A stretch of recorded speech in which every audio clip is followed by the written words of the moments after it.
Hey guys, welcome to another episode of Media Talks TV. I'm Tony J, and today we're going to discuss the death of OJ Simpson. Like many other people growing up, I didn't know much about OJ Simpson. I didn't know much about who he was before the scandal had taken place. I was only about 4 years old, well, actually 4 or 5 years old. And I remember the first images that I saw on television was the white Bronco and the Bronco chase.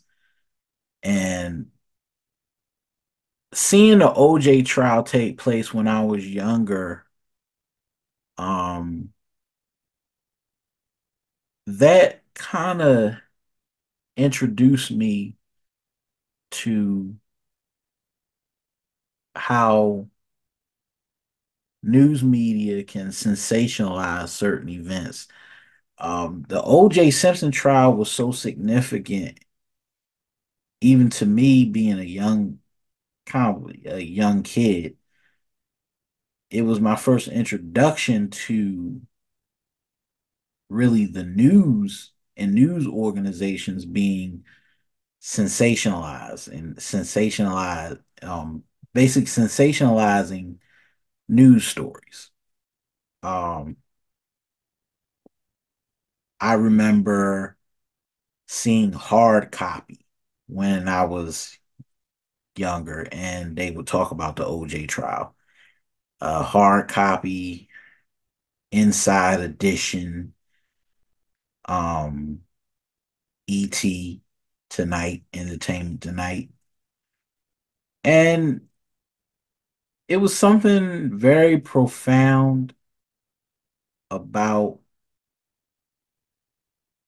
the OJ Simpson trial. It was like a litmus test for America. And, OJ Simpson was kind of like this catalyst for for a temperature check on racial relations and in America, how people perceive race throughout media.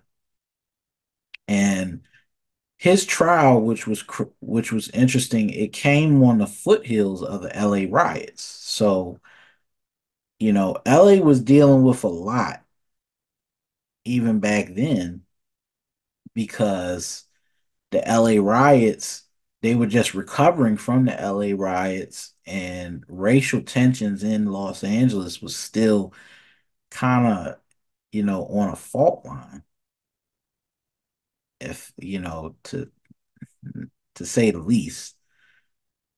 And here comes the OJ Simpson trial. You got black people standing on one side, and you got white people standing on the other side. It's an interracial marriage. Somebody gets hurt. Two people have been stabbed. White people think OJ did it.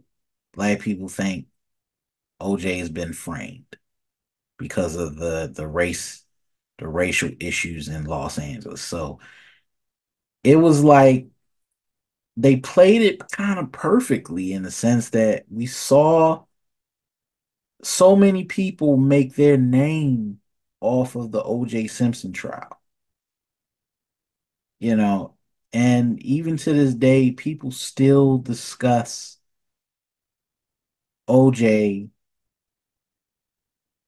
and as kind of like this anomaly of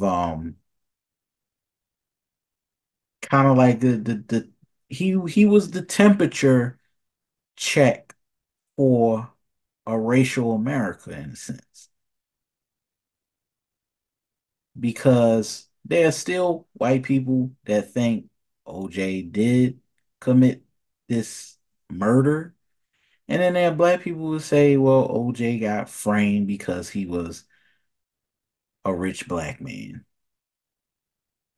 And even to this day, we're still going to be talking about whether or not he did it or not. And it's kind of like he's become like his death has kind of signaled this kind of like Michael Jackson moment, you know, like whether we talk about Michael Jackson in the same frame of mind that we talk about OJ. Two famous black men who kind of got caught up in a racial kind of it's kind of like a racial earthquake in a sense. That's how I see it. Where they told a line of being rich and being in the upper crust of society along with white people, while at the same time still battling with their blackness. And oftentimes, you know, I sometimes wonder what if the trial didn't happen? Will we still have the same reverence for OJ that we had before the trial? And people have to understand OJ didn't become infamous overnight. It's this thing just fell on him. And now his death is signaling something. And it seems like there's this race, there's still this animosity with the Goldman family and the Kardashians and Caitlyn Jenner, and all of them have something to say, but at the same time, you know, they wouldn't have a name if it wasn't for OJ. They really wouldn't. You look at the Kardashians right now, they're the top family in America. They're the American standard now. And it's because of Rob Kardashian representing OJ. Every person that was white that was on that case made a name for themselves. So many people made their name off of OJ's descent. And, sometimes I think about it and it's like he's become this person, this mythical figure in life.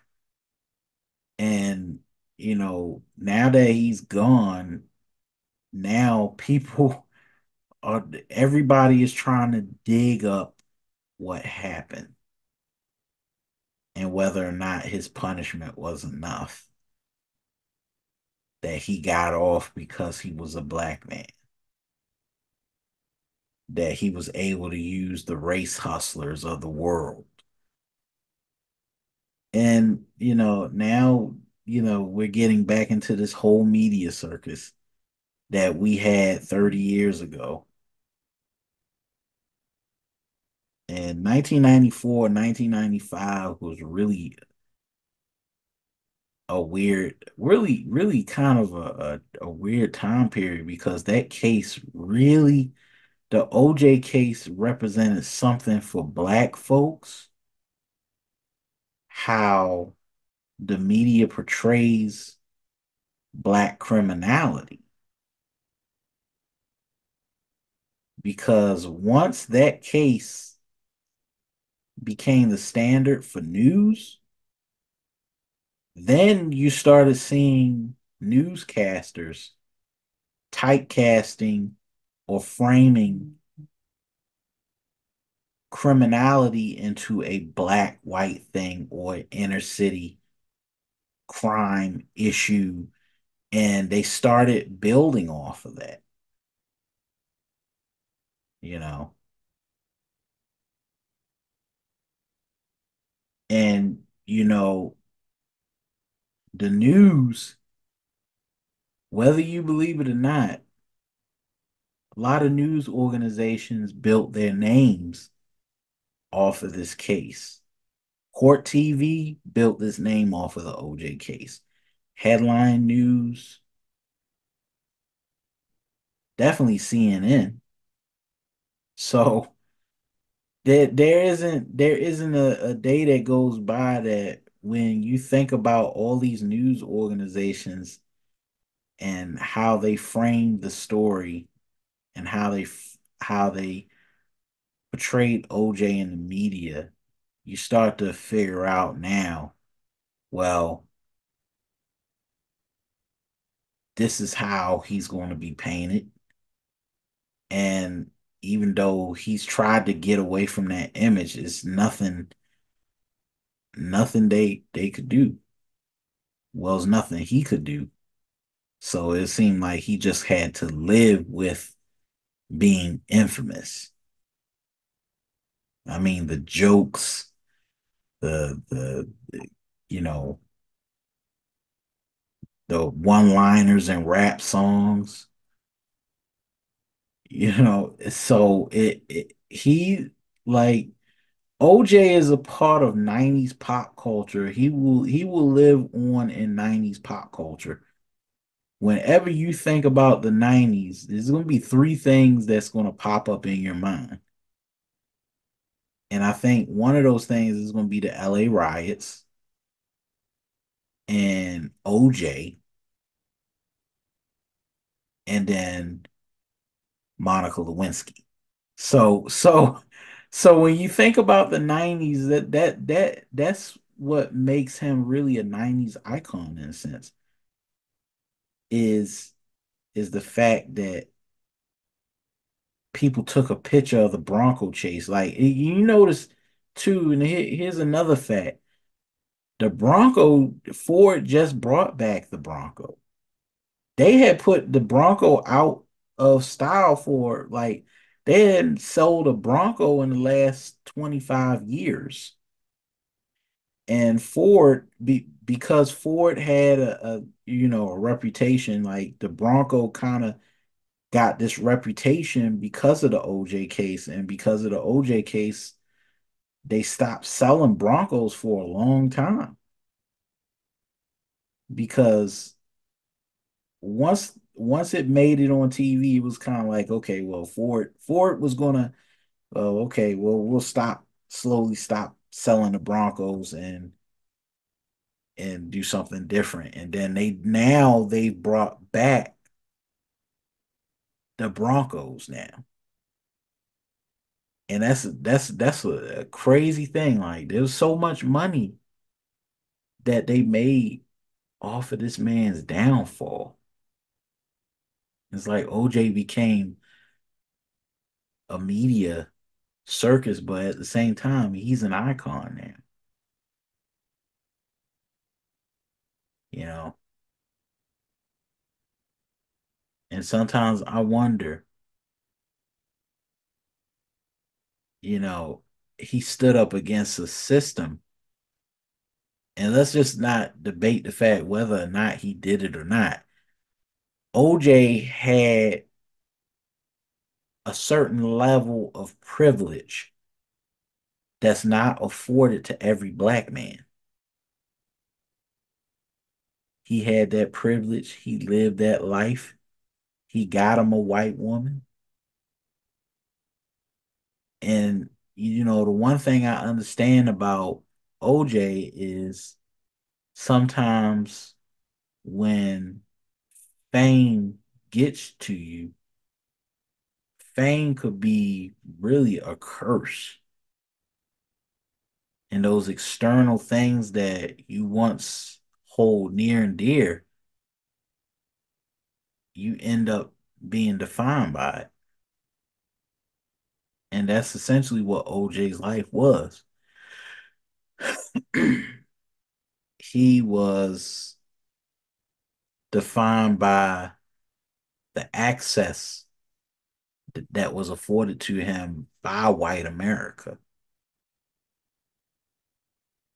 And then in the face of that access, that same system of capitalism that gave him that access and that privilege sought to destroy him in the long run. And I think I learned a valuable lesson from watching him on TV, watching his interviews on television.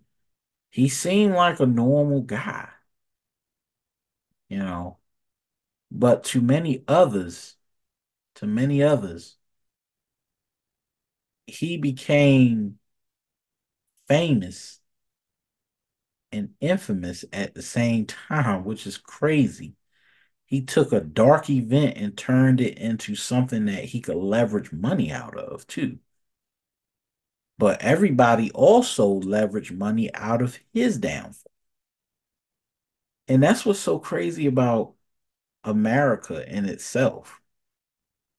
When you have the access and the privilege and the wealth and everything in between, the women as well. He had Nicole Brown. He had the finest woman that he could have had any woman he wanted. Because he was a black athlete with a chiseled jaw. He had the perfect facial features. I mean, if OJ had not had that case, I assure you he probably have a flourishing career, even more famous than he already was. But, that's what's so crazy about all this, like understanding his death and what it signals. People are still going to be talking about the OJ case. People are going to be making jokes about OJ, but he's gone. And the OJ saga that we discussed for the last 30 years is over. You know, it's done. He's gone. He's not coming back. So you could talk about him all you want. You can say whatever you want to say, but he's out of here. You know, whether you hate him or you love him, death has an endpoint. And he fought cancer, and I guess you can outrun some things, but you can't outrun cancer. Media Talks TV. I'm Tony J, and I'm out.